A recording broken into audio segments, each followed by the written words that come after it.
Chapter 0, Chemical Tools, Experimentation and Measurement.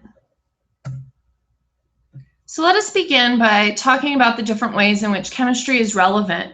Basically, why should we care? Why do we care about studying chemistry? For example, in the health and medicine field, we can look at sanitation systems.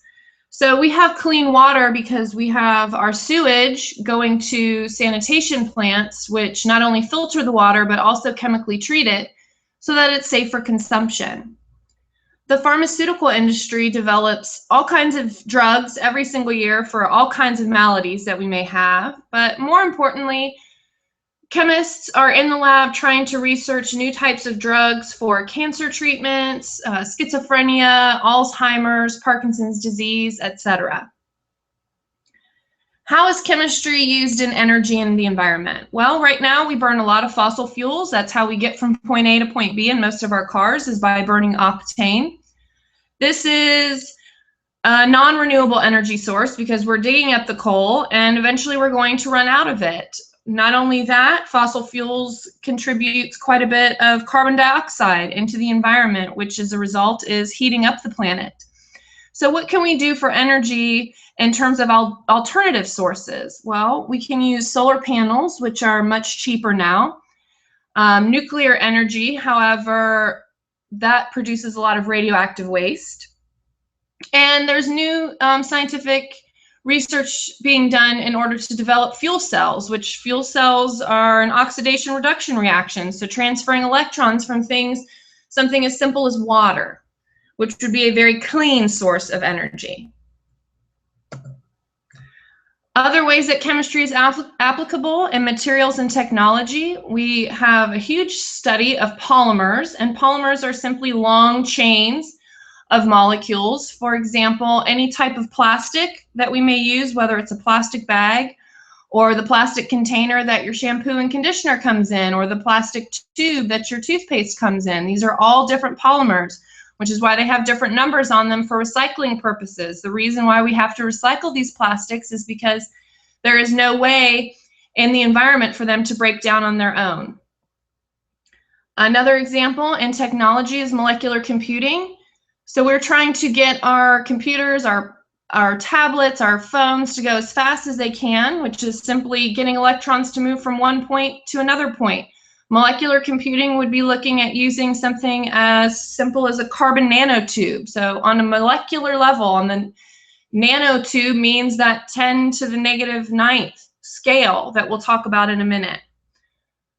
Food and agriculture, genetically modified crops. These are GMOs, are genetically modified organisms. So labs are creating different types of strains of wheat and corn and soybeans, etc. Are they good? Are they bad? Do they affect our health? Studies are still being done with this. There's a big push right now for things that are natural, things that are organic, natural pesticides, meaning that we're not using extremely harmful chemicals on these plants. Natural pesticides could be something as simple as introducing a type of bug which would eat the harmful bugs that may be eating the plants that we're trying to produce. So when we study chemistry, we employ what's called the scientific method. And this is simply looking at taking an observation. So we take a look at the world around us and we want to explain what we're seeing. I see a nail and it's rusting. Why is it rusting? I can come up with a hypothesis that says the nail rusts because it's gotten wet. So I can run some experiments and see, do nails rust if there's no water present? I can look at my data, my experimental results, and see, did my experiment prove what I thought or what my tentative explanation was? If the experiment worked and my data supports my hypothesis, then I can come up with a model or a theory and say, okay, well, if nails rust because of water, perhaps other metals may rust because of water. If, however, the experiment, or the results, I should say, did not support our original hypothesis, then we can go back and either amend our hypothesis or perhaps amend the experiment. But either way, it's a cyclical process where we're continuing to come up with new explanations, better explanations, and the experiments to prove that these explanations are true. So in my previous slide, I used this example of nails rusting. So this is what's happening on a macroscopic level, which means this is what we can see. This is in our natural environment. Now what's happening on the microscopic level, on the atomic level, I have my iron nails and I have oxygen here, and these two things are reacting to form a new compound, which is iron 3 oxide. This is the rust. So we start off with the nice shiny nail, which we don't really have one here, but because of this reaction that's happening, then we get this orange-red substance that starts to coat the nails, which is a result from this oxidation process of the iron.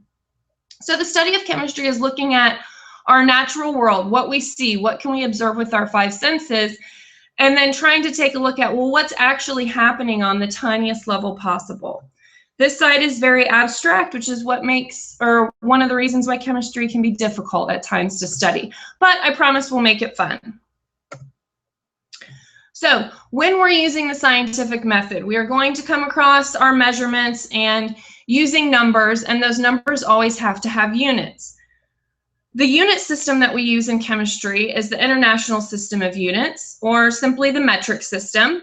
I do not expect you to memorize these units, but some of these we will use quite frequently and others we will not. The mole in particular is something that we will use, Kelvin in describing temperature, and grams or kilograms with mass, seconds, minutes, etc. with time. Because we are using the metric system, everything is based off of some multiple of 10. In terms of memorizing prefixes, you will need to memorize what kilo means, which is 1,000 meters equals 1 kilometer. You will need to know what centi is, meaning 100 centimeters is 1 meter. You will also need to know what milli stands for. 1,000 milliliters is in 1 liter. And then we will also be using nano. We will study this when we will use this when we study wavelengths of light. And that is that a nanometer is 1 billion, or I should say 1 billion nanometers is 1 meter. So a really, really small unit here, times 10 to the negative 9. And we'll talk about towards the end of this chapter what this notation here is, this scientific notation. But once again, you will need to memorize kilo, centi, milli, and nano. So what can we do with our numbers? Well, as I said, we're going to take measurements. We will do this in lab. I can take the mass of a substance. And the mass simply tells us the amount of stuff that is present in whatever object we are studying. So the mass tells us the amount of substance. When we measure mass, we use grams or kilograms. Now, in chemistry, we use mass and weight interchangeably. However, weight is actually the amount of gravity times the mass. So for example, on the Earth, we have a specific weight, and on the moon, our weight would be much less because gravity is less. However, our mass, regardless, is the same on the Earth and the moon because the amount of substance that we have does not change. Another measurement that we can take is temperature. We have a couple different temperature scales and some equations here that allow us to convert from one temperature to another. In the chemistry lab, we will be using degrees Celsius. However, degrees Fahrenheit and degrees Celsius are both arbitrary scales. And what I mean by that is they were simply determined by looking at the freezing point of water and the boiling point of water. So an arbitrary scale, you could make up your own temperature scale on a different substance. Because these are relative to each other, we talk about that they are degrees centigrade or degrees Celsius and degrees Fahrenheit. Our other temperature scale is what we call the Kelvin temperature scale. Notice there is no degree symbol, so we would simply say 273 Kelvin. The Kelvin scale is the absolute temperature scale because it is based on the behavior of all gases, a relationship that exists between the volume and the temperature of any gas. And we will study this further when we get into gases in chapter 9. We can also take the volume of an object, and the volume represents the amount of space that an object takes up. There are different ways that we can measure volumes concerning solids versus liquids. When measuring a solid, generally, if it's a regularly shaped cube, as this one is, we can take a ruler and measure the length, the width, and the height to give us our volume. Now, it's not that simple when we're using liquid. So instead, we use some type of volumetric glassware that tells us what volume of the substance do we have. A necessary conversion that we can use in going from, say, solids to liquids is looking at milliliters, where liter and milliliters generally describe the volume of a liquid, and centimeters cubed can be used to describe the volume of a solid. So we can interconvert here. This is an important conversion factor, which we will look at later. Now, what can I do if I know both the mass and the volume? Well, there's a relationship between the mass and volume, the ratio of the mass to the volume of an object. This is the object's density. And we will study later, this happens to be an intensive property because it doesn't matter how much of the substance you have, the density will remain. Use densities to identify different materials. In this question here, I'm asking to find the mass, what is its mass, of this piece of metal that has a density of 24.8 grams per centimeter cubed and a volume of 5.31 centimeters cubed. Up here, I'm giving you what I call the density triangle. This triangle works in the way that if you cover up what you're looking for, in this problem, I'm looking for mass. So if I ignore this, I see that density and volume are next to each other. This means that I'm going to multiply them. Density times volume will give me my mass. I can also simply rearrange my density equation to give the same equation.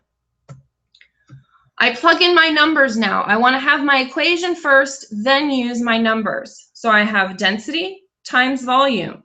When I do this, I'll notice that my centimeters cubed end up canceling out because this is on the bottom of a fraction and this is on the top. It's over an imaginary 1.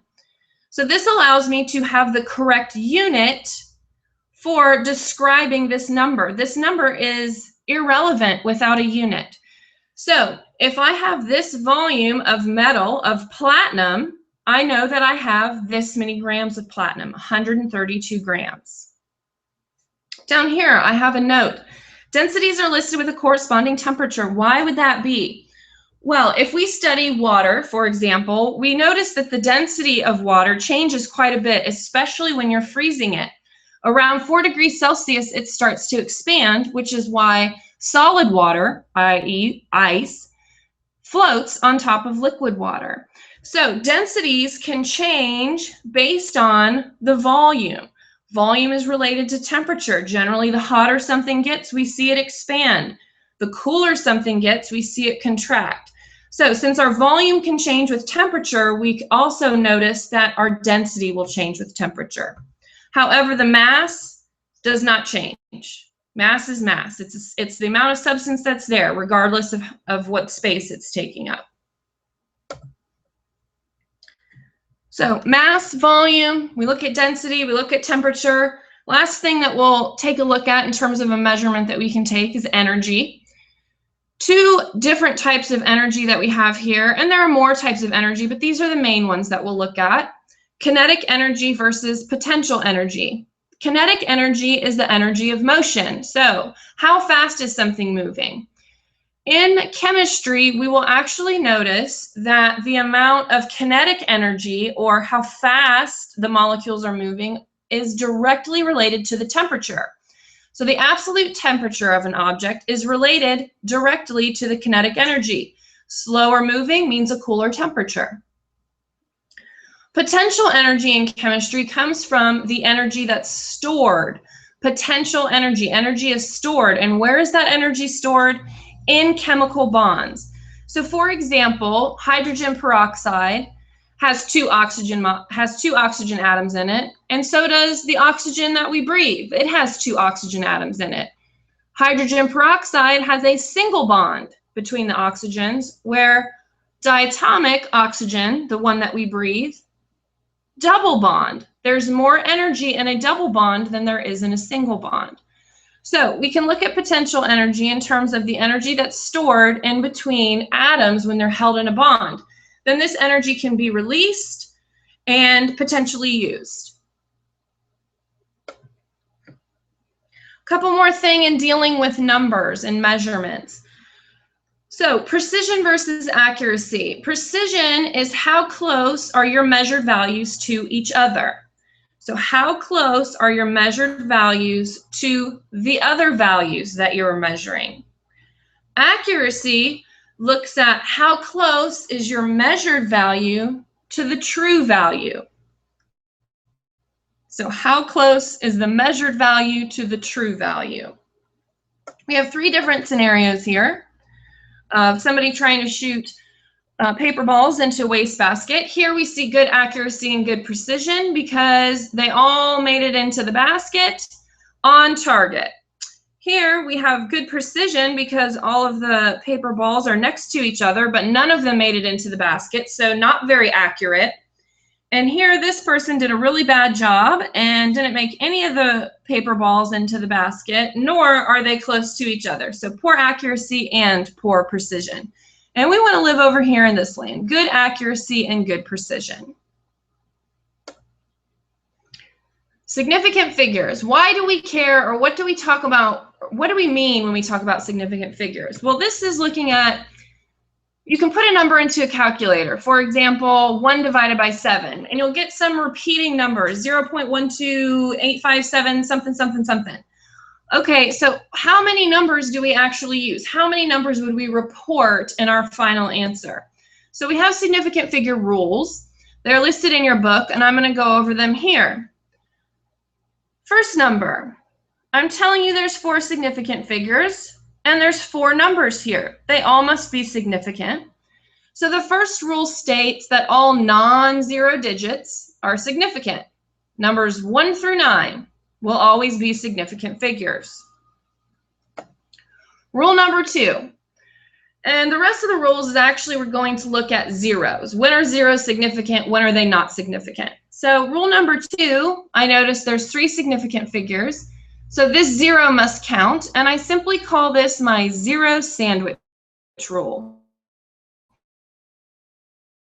When a 0 is sandwiched in between two non-zero digits are always significant. 0 sandwiches. Rule number 3.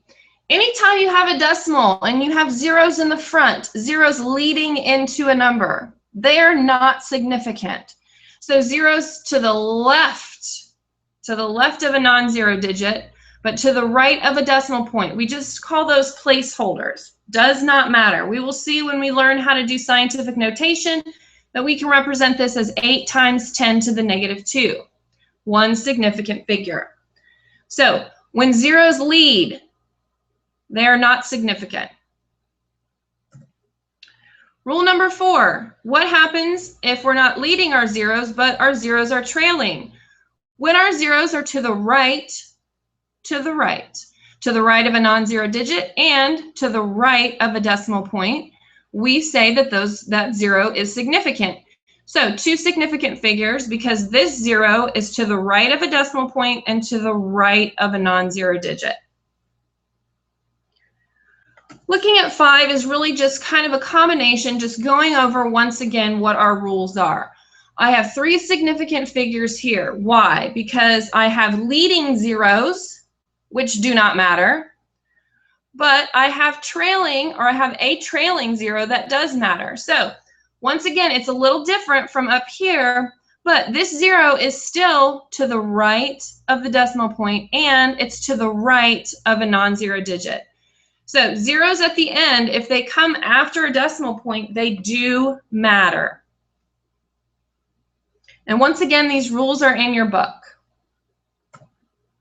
So now what do? I can count how many significant figures I have, but what do I do when I need to add or subtract or multiply or divide? Adding and subtracting. I'm concerned with looking at how many significant figures are past the decimal point. And once I add these numbers up, then my final answer can't have any more past the decimal point than my number with the fewest significant figures past the decimal point. What do I mean?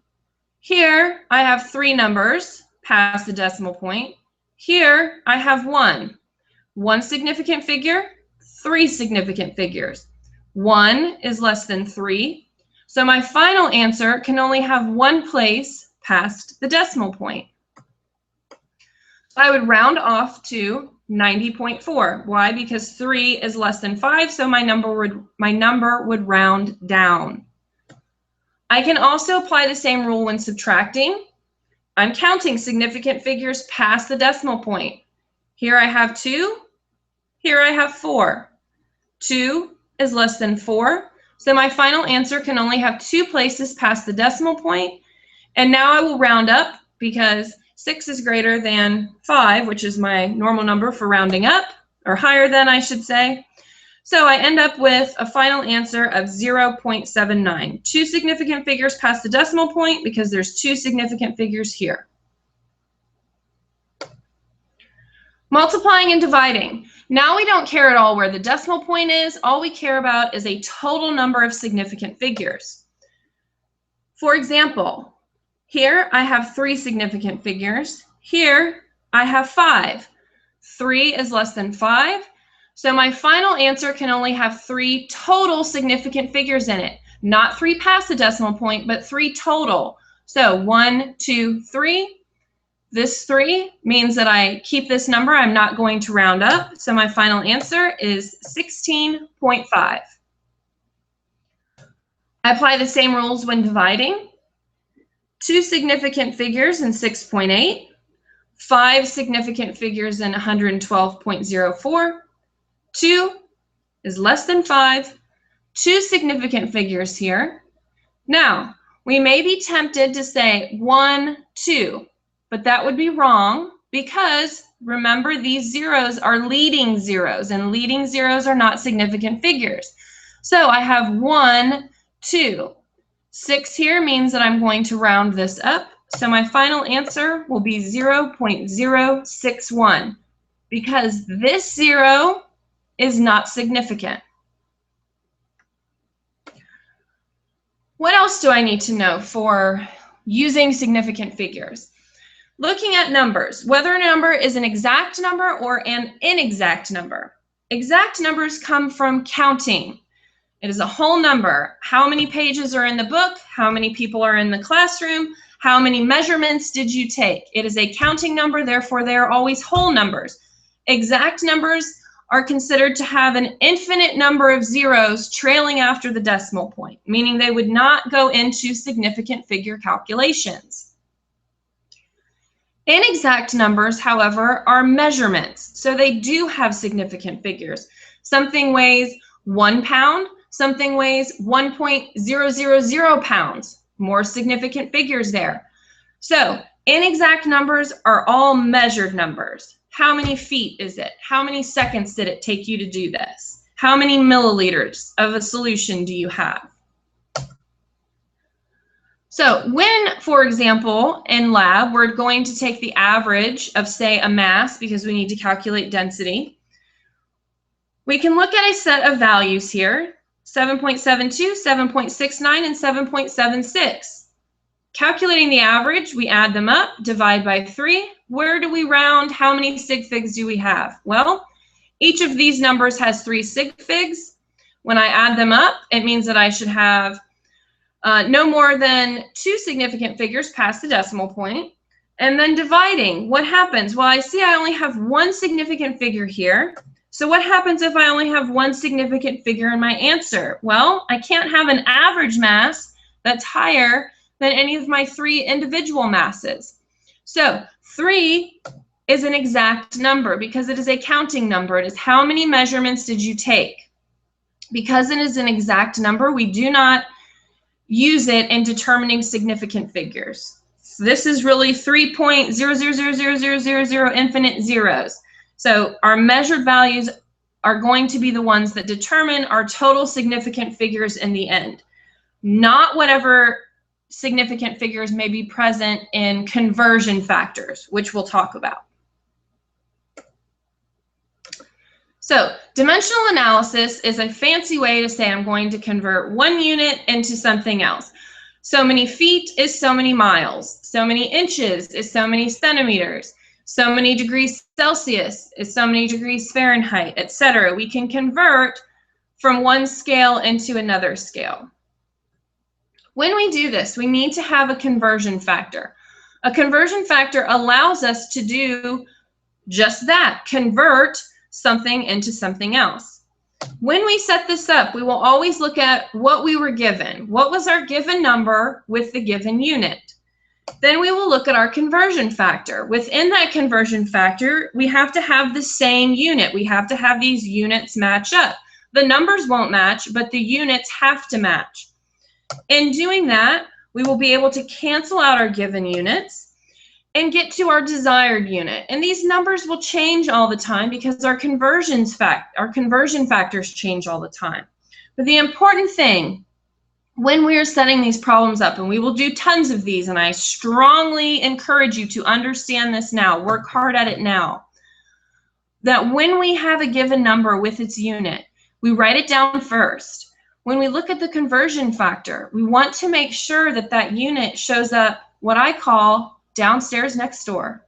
Okay, downstairs next door, or this diagonal relationship, will always allow these numbers, or not these numbers, but these units to cancel out so we can get to what we want. Do not focus on the numbers, focus on the units. This is, I will say this and say this and say this. Follow the units, because we can put any numbers into our calculator and it'll spit something out. But if the units don't match, the number isn't going to be correct. How do we solve a problem like this?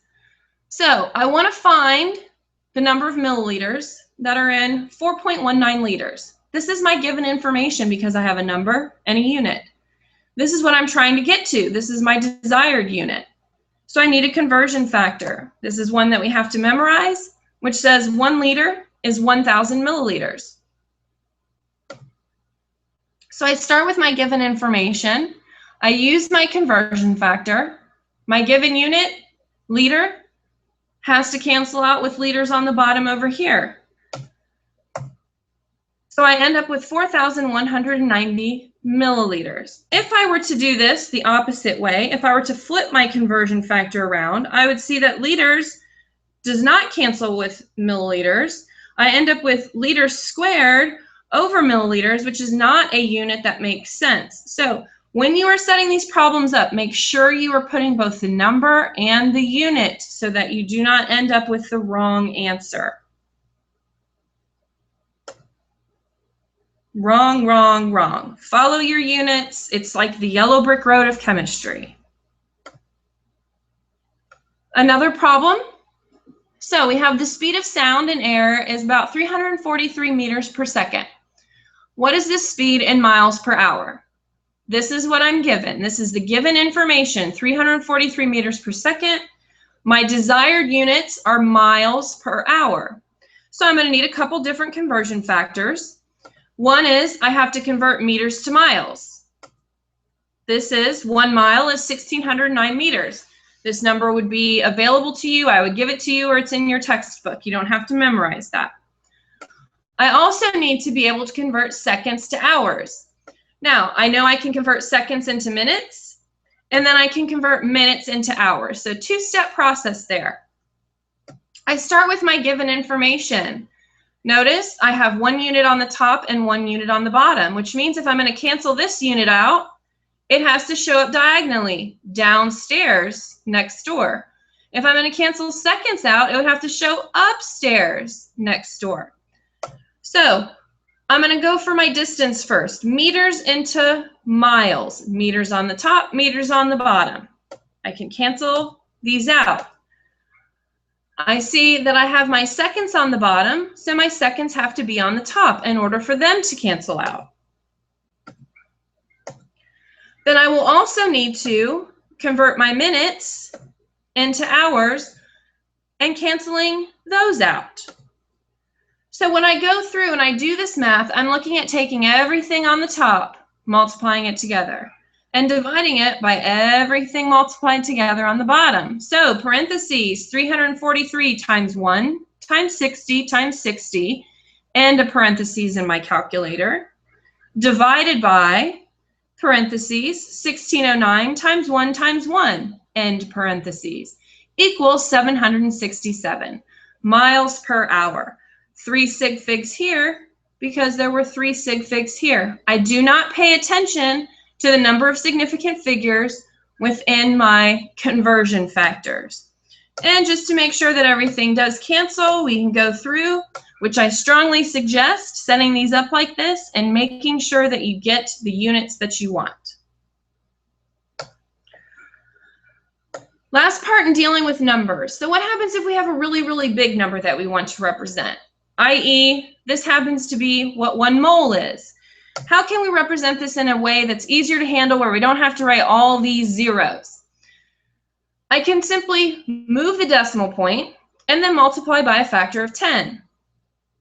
Also, what happens if I have an extremely small number, the mass of a single carbon atom? Not very much in grams.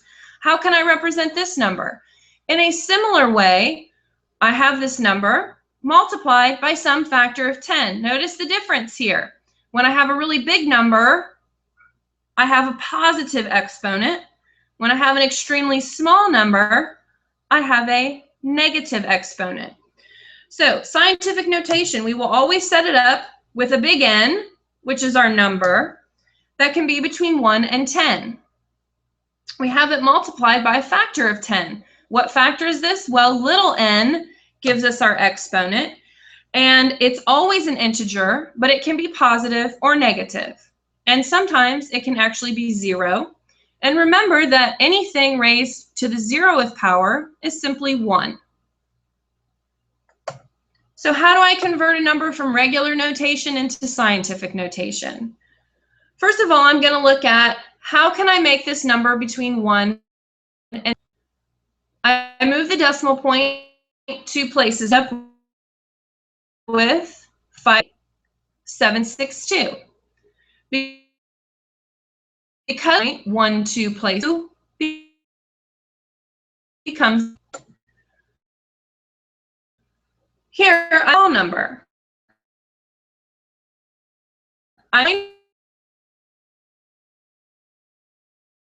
But this time I'm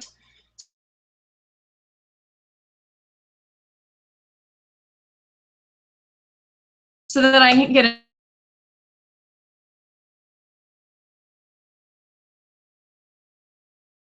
This is a number that is much less than 1. Negative exponents have positive exponents. When we have our numbers in scientific notation, not only do we pay attention to significance, we also have to for adding, multiplying, or dividing. Subtracting, we have to make sure the point is matched up. Exponents, that means replacement, and it where the exponents will match. I move the decimals to the left, which means that I'm increasing my exponent by a factor of 1. This is what we did up here. If you want to, you could have taken this and changed this, and instead move the decimal point to the right, down, by come out to the same answer. Exponents match. Now I simply add my big N. End up with 4.70 times 10 to the 4th. I do not have to change this number in any way. I'm adding, so I'm looking at 2 significant figures past the decimal in both numbers, 2 significant figures past the decimal point in my final. When multiplying,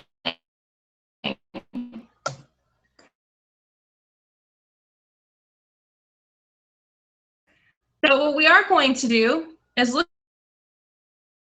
at our multiplying these values. We're going to, remember, 2 significant figures in each of these values because this 0 is to the right of a decimal and to the right of a number.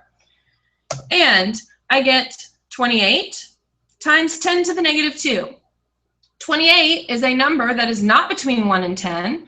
So I'm going to have to move my decimal point to the left, which means I'm increasing my exponent by 1. So my final answer then is 2.8 times 10 to the negative first.